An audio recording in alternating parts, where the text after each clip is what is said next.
Hello everyone, my name is Sonali Malik and today I am going to give a presentation on the topic message and circuit switching under the guidance of Professor Divya ma'am, and I am a student of Government Holkar Science College.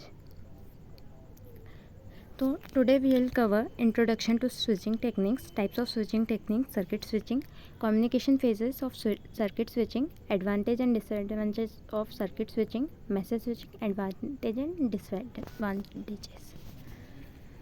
तो first of all will discuss introduction to switching techniques.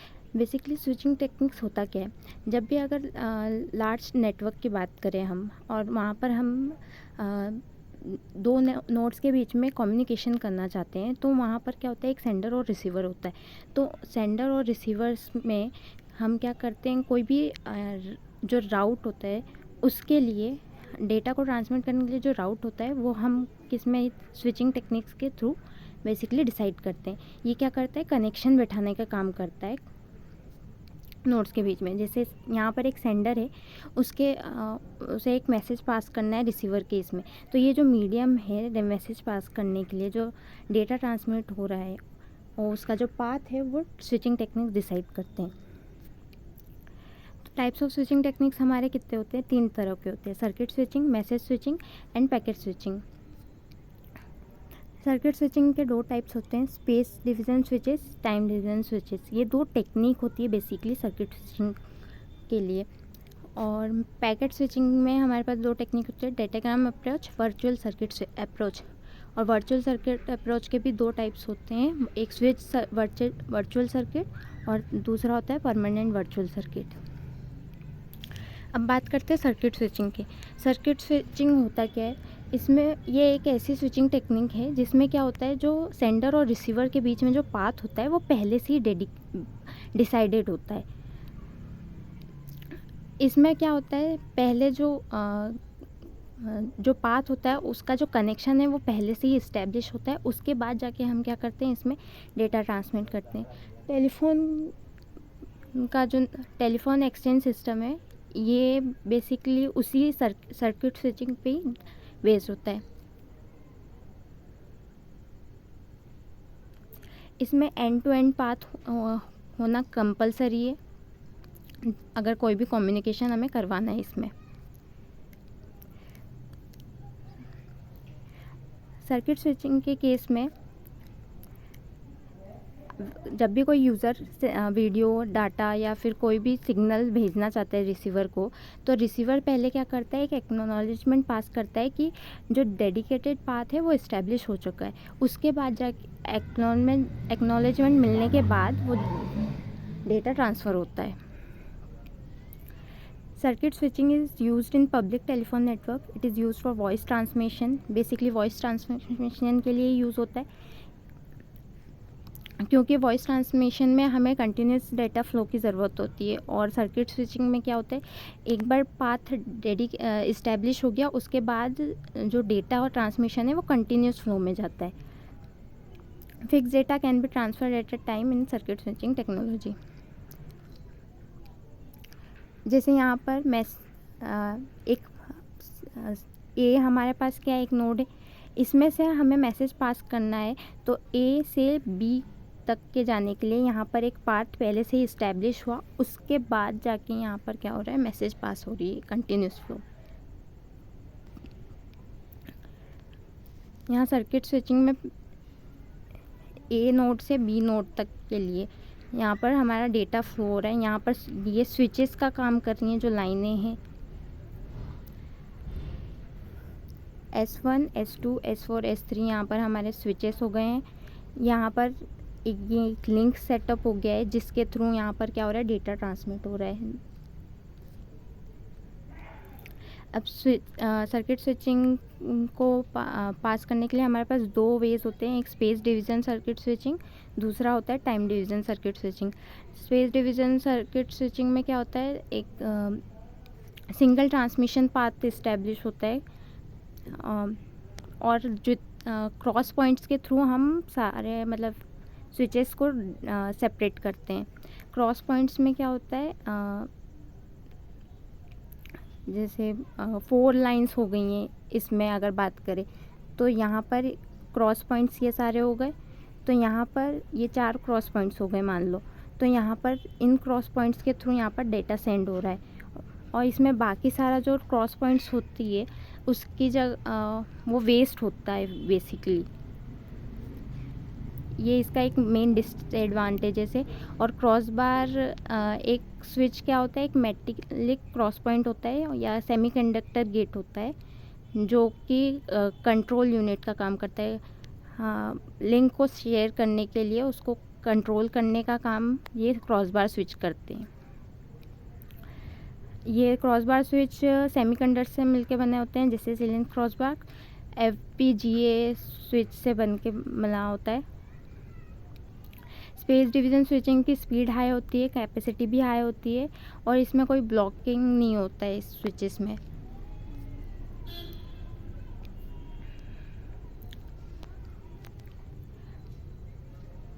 Time division multiplexing में क्या होता है, इसमें जो भी signals होते हैं वो कॉमन सिग्नल पाथ के ओवर डेटा सेंड होते हैं। इसमें सिंक्रोनाइज्ड स्विचेस का यूज़ होता है हर एंड में ट्रांसमिशन लाइन के। ज़्यादातर ये लॉन्ग डिस्टेंस कम्युनिकेशन लिंक्स के लिए यूज़ होता है और हैवी ट्रैफिक लोड्स को अच्छे से बियर कर सकता है।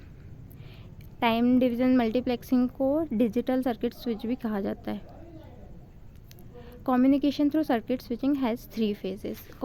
सर्किट स्विचिंग में अगर हमें कम्युनिकेशन करना है तो इसके 3 फेज़ होते हैं। सर्किट इस्टेब्लिश, सबसे पहला काम होता है कि जो भी हमारे पास पाथ होता है वो पहले से ही डिसाइडेड होता है, इस्टेब्लिश होगा, उसके बाद जाके यहाँ पर कम्युनिकेशन स्टार्ट होगा। एक बार पाथ डिसाइड हो गया, कम्युनिकेशन इस्टेब्लिश हो गया, सर्किट इस्टेब्लिश हो गया, उसके बाद जाके हमारा क्या होता है, डेटा ट्रांसफ़र होता है। फिर उसके बाद डेटा ट्रांसफ़र होने के बाद अगर हमें कम्युनिकेशन एंड करना है तो सर्किट हम फिर डिस्कनेक्ट करते हैं। इसका सबसे अच्छा एग्जांपल टेलीफोन एक्सचेंज होता है। जैसे यहाँ पर टेलीफोन लाइंस जो होती हैं उसमें सर्किट मतलब जितने भी लिंक्स होते हैं वो सारे पहले से ही इस्टेब्लिश होते हैं। फिर जब वो एक बार इस्टेब्लिश हो जाता है उसके बाद जाके हम उसमें डेटा ट्रांसफ़र कर सकते हैं कंटिन्यूस फ्लो में। और जब हमें डेटा का ट्रांसफ़र रोकना होता है तो हम लाइन स्टॉप कर देते हैं, कट कर देते हैं। सर्किट स्विचिंग के एडवांटेज क्या होते हैं, रिलायबल होता है।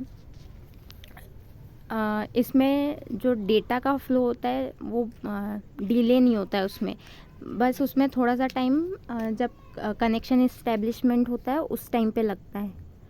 कंपैटिबिलिटी, ये ज़्यादातर प्रोटोकॉल्स और डिवाइसेस में एप्लीकेबल हो जाता है, इसलिए ये कंपैटिबल है। ईज़ ऑफ मैनेजमेंट इसका इजी है और सिक्योरिटी भी प्रोवाइड करता है ये। Disadvantage of circuit switching, limited scalability है, यानी लार्ज स्केल नेटवर्क की बात करें तो जो सेटअप होता है रिसोर्सेज का या फिर डेटा ट्रांसमिशन जो रिसोर्सेज सेटअप करते हैं हम, वो पॉसिबल होना मुश्किल है इसमें। वल्नरेबिलिटी टू फेलियर्स, अगर हमारा लिंक कहीं पर भी सेटअप हुआ है वो फेल हो जाता है तो पूरा कम्युनिकेशन सिस्टम फेल हो जाता है। लिमिटेड फ्लेक्सिबिलिटी है, वेस्ट ऑफ रिसोर्सेस है। अगर मान लो जब एक यूज़र डेटा सेंड और रिसीव कर रहा है तो उस टाइम पे जो उसको लाइन है वो सिर्फ वही यूज़ कर सकता है। उस टाइम पे वो कोई और रिसोर्सेज यूज़ ही नहीं कर सकता है, तो यहाँ पर वेस्ट ऑफ रिसोर्सेज बहुत होता है। एक्सपेंसिव है एज़ यूजुअल, जो डेटा ट्रांसमिशन जो कनेक्शन वायर्स यूज़ होते हैं वो सारे एक्सपेंसिव होते हैं। सस्टेबल टू फेलियर, अगर यहाँ पर एक लाइन भी फेल हो जाती है तो कनेक्शन पूरी तरह से डिस्ट्रॉय हो जाता है। उसमें उसको मैनेज करने के लिए फिर पहले मैनेज करना पड़ता है, सारे सिस्टम को वापस से इस्टेब्लिश करना पड़ता है, और ज़्यादा ट्रैफिक के लिए सूटेबल नहीं होता है। मैसेज स्विचिंग एक ऐसी स्विचिंग टेक्निक है जिसमें जो हमारा डाटा है वो एक पूरे कंप्लीट यूनिट में मैसेज ट्रांसफ़र होता है हर एक नोड्स के थ्रू। बेसिकली ये स्टोर एंड फॉरवर्डेड डिलीवरी पे बेस्ड होता है। हर एक नोड क्या करेगा, जो भी मैसेज है हमारा उसको स्टोर करेगा, उसके बाद वो आगे के नोड के लिए फॉरवर्ड करेगा। इसमें कोई भी पाथ पहले से डेडिकेटेड पाथ नहीं होता है सेंडर और रिसीवर के बीच में। जो डेस्टिनेशन एड्रेस है वो मैसेज के थ्रू अपेंडेंट होता है।